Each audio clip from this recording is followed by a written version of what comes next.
Welcome, friend. It'll be December 30th when this episode airs, the end of a long, layered year. And if you are feeling both exhausted and hopeful right now, you're not the only one. You might be somewhere between tired and tender, reflective and raw, ready to start fresh, but also quietly kind of over it before the new year even begins. So, if you are wondering why you feel tired at the new year, even after the holidays, this episode will help you to understand what's really going on emotionally, energetically, and physiology, and offer a new way to begin again, but even more gently. Now, this is not a new year, new you pep talk. There are too many of those out there right now. If you ask my opinion, it is an invitation to allow a sacred pause, a slowing down. Just take a breath. This is your permission slip to root before you rise. So, welcome to Radiantly Rooted with Rachel. In this episode, we're going to explore why the new year often begins with exhaustion instead of energy, how emotional and nervous system stress accumulates during the holidays, a new approach to January, a different approach that honors your body and your truth, journal prompts or meditation prompts and questions to help you reset, recenter with intention and mindfulness, and a personal story about how slowing down helped me to grow stronger. So let's dive in. Now, you might be feeling tired at the start of the year instead of replenished after the holidays. And, most people think that exhaustion means they didn't rest enough over the holidays. But the truth of it is, your tiredness may not be physical, it may be emotional. I know that has certainly been true for me these last few weeks. This time of year just tends to carry so much unseen weight. There are emotional triggers and family dynamics. The holidays often bring us face to face with the people that we love, but also the parts of ourselves that we have been trying to outgrow. Old wounds get stirred up, childhood roles may quietly resurface. Maybe it's the comment that stings more than it should, or the tension that you can feel, but that nobody names. You smile, you nod, you help clear the dishes, but inside, it's like your body is stuck on high alert. So even if there's not a major blow up, even if there's not an argument, your nervous system still registers every unsaid word, every moment that you didn't speak up, every time that you swallowed your truth to keep the peace. And it's subtle, but it does build up. And so by the time the decorations start to come down, what we're often left with is kind of an emotional hangover, right? We're tired, unsettled, maybe even a little bit resentful, kind of like you have been holding your breath for 2 weeks straight and you just can't wait to get that fresh air. So let's take a breath together here. Gently let it go. Good. The other thing that comes up a lot is people pleasing and overgiving. Are you guilty? Raise a hand. Let me know. I know I am. So let's be honest. How many times this month did you say yes when you really wanted to say no? And not because you were excited, but because it felt easier or expected or just what you've always done. You maybe offered to host or help organize, wrap the gift, held the space. Maybe nobody even asked you, but you did it anyway because you care, because you're the reliable one, and because it's just what you do. And maybe in the middle of all that giving, you realized that you hadn't had a real moment to yourself in days. But when the opportunity finally came to rest or be alone, you felt guilty, right? Like wanting quiet meant that you were ungrateful or like you should be doing something else or that you're disappointing someone. And let me tell you, this is the pattern that so many of us fall into during the holidays. We're giving more than we actually have to give. And then we're feeling bad for needing to receive. We're depleting our own batteries. And so your capacity matters, your needs matter. And noticing this pattern isn't selfish, it's sacred awareness, right? It's building self trust. How about the disrupted routines and constant overstimulation? December can feel like one big, beautiful, chaotic blur. Travel, late nights, too much sugar, not enough sleep, more social energy than your system is used to holding. And that's okay, it happens. But your usual routines, the movement, the meals, the rest, even stillness, they all get thrown off, right? And when those anchors are missing, it becomes harder to stay connected to yourself. There's no time to feel what you're feeling, let alone process it. So everything just kind of stays tangled up inside. So by the time January arrives, you might feel emotionally worn down, disoriented, maybe, perhaps even a little bit numb.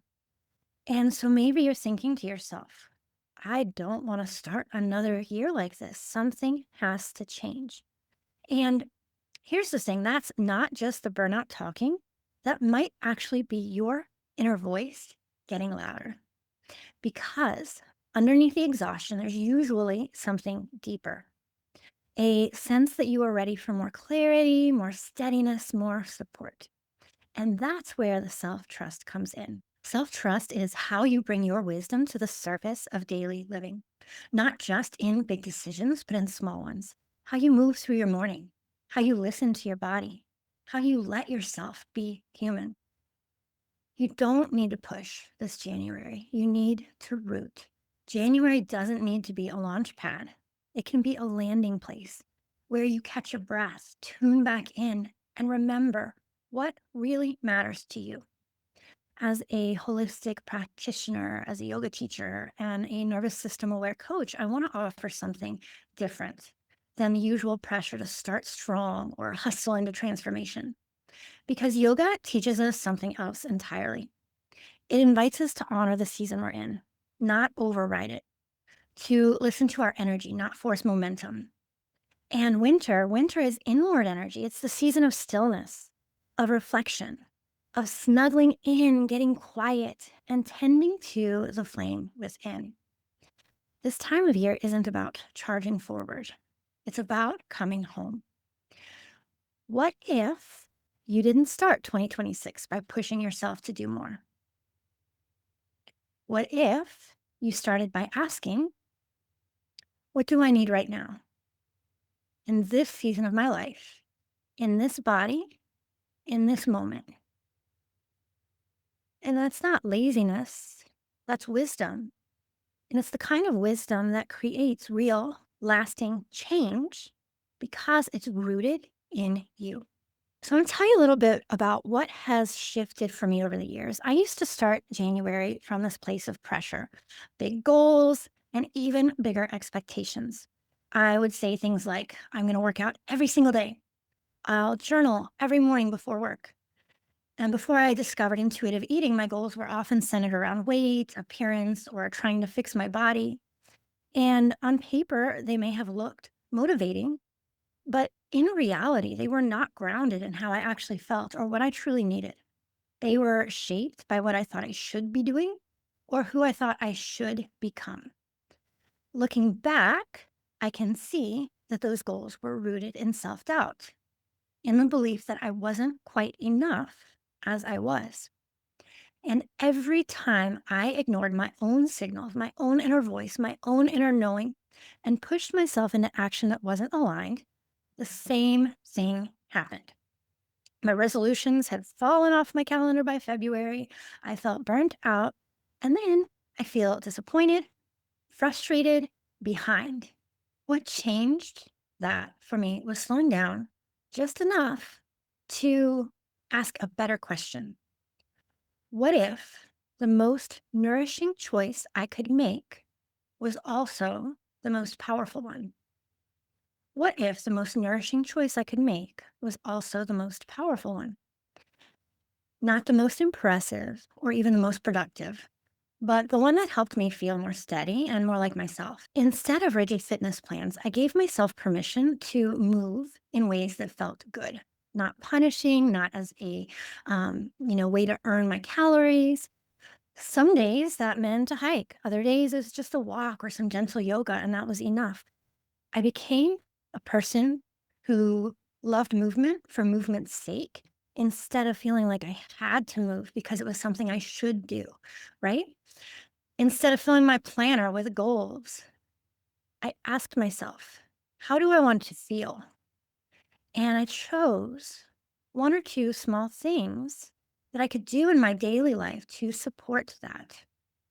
I learned to make rest part of the routine. Honestly, some days better than others, but it stopped being a reward for getting things done. It started being something that I was much more mindful and intentional about. And that has been so powerful. And I stopped setting goals that made me override my energy just to feel like I was on track.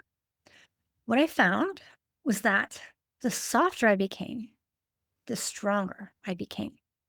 Not because I was doing more, but because I was honoring myself more. Well, this wasn't about giving up my goals entirely, no, but it was about choosing goals that met me where I was and respected the version of me that was already enough, not the fantasy version based on the January New Year, New Me marketing, not the version that made me feel unworthy and like I had to do this to become whole.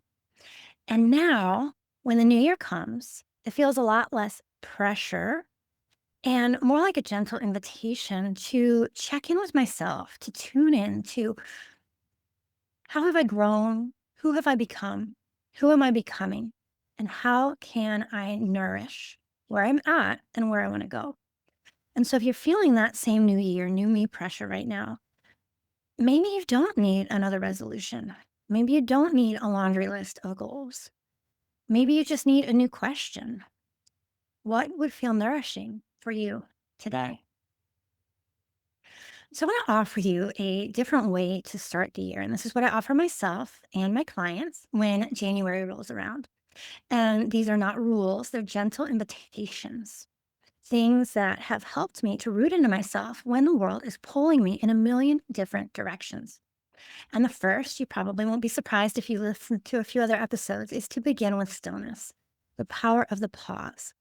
Before you map out your year, create a little space to pause and just be with yourself. Not because you have to, but because it helps you reconnect.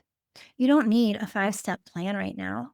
Maybe just a few minutes in the morning with your journal, or maybe it's a walk outside without your phone. Maybe it's simply sitting with your hand on your heart and asking, how am I really doing? And letting whatever comes up come up without judgment, without expectation, just listening to your inner voice, your inner knowing. Clarity has a way of showing up when we stop trying to chase it. And then the second way is to check in with what you're holding. So, what do I mean by that? Well, instead of diving into more goals, more things on your to do list, more expectations, take a moment to notice what you've been carrying, what's already on your plate.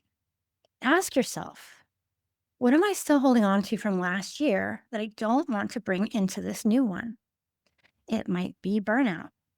It might be the pressure to look like you've got it all together, to keep it all together.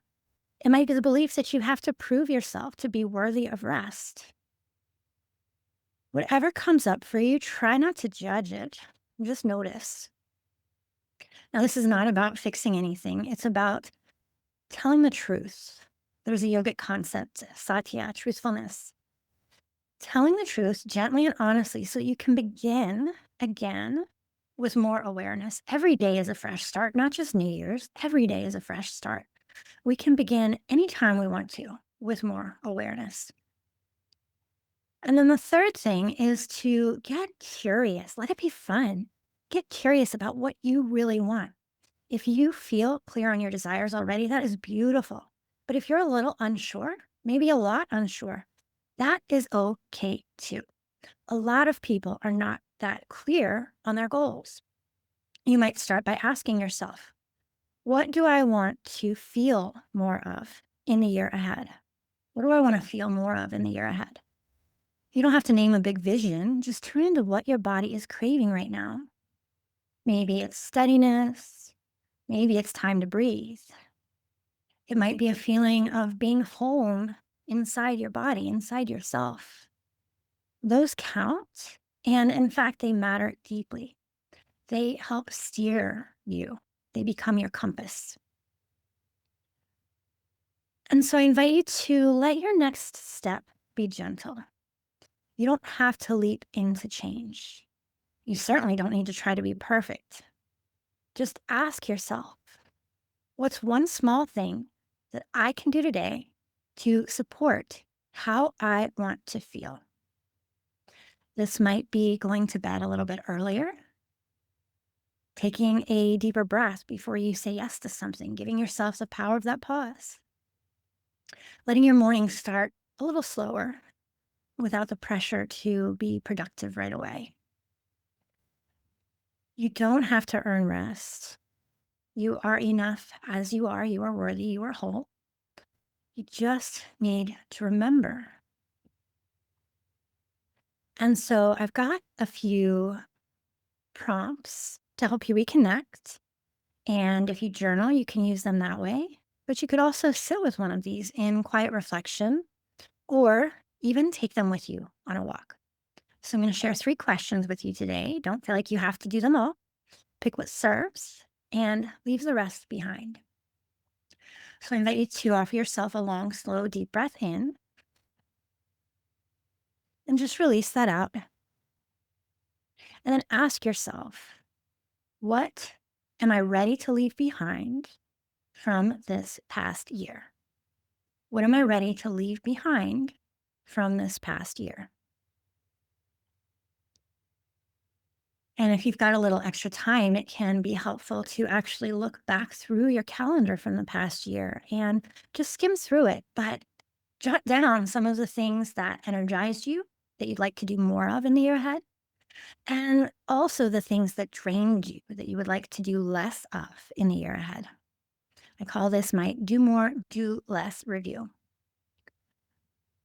All right, what am I ready to leave behind from the past year?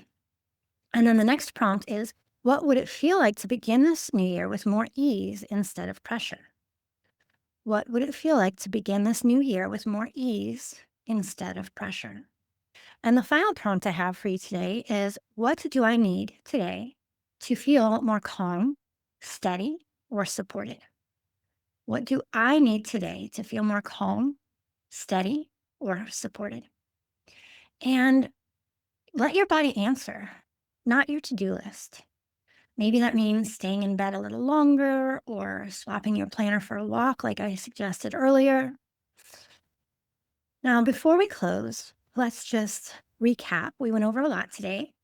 We talked about why you might feel tired at the new year, even after the holidays, how emotional stress and nervous system overload can build up in December, why starting strong isn't necessarily the answer. 4 gentle ways to begin the year with clarity and self-trust, and a journaling or meditation practice to reconnect with what you really need. You don't need to rush. We're not trying to fix or prove anything, but you are allowed to begin again whenever you want to, as often as you want to, gently, truthfully, and in your own time. So if today's episode resonated with you, I would love to invite you to join me again next week. I'll be sharing 5 ways to know when your soul says yes. You will learn how to spot embodied yeses, strengthen your self-trust, and make aligned choices without always second guessing. So until then, take care of you. And if you enjoyed this episode, please share it with someone who could use a little bit of support. And tell me in the comments, what are you releasing as you step into 2026? I would love to hear from you. Thanks for listening to Radiantly Rooted with Rachel. If this episode brought you a little more clarity, grounding, or inspiration, I'd love it if you shared it with a friend or left a quick review.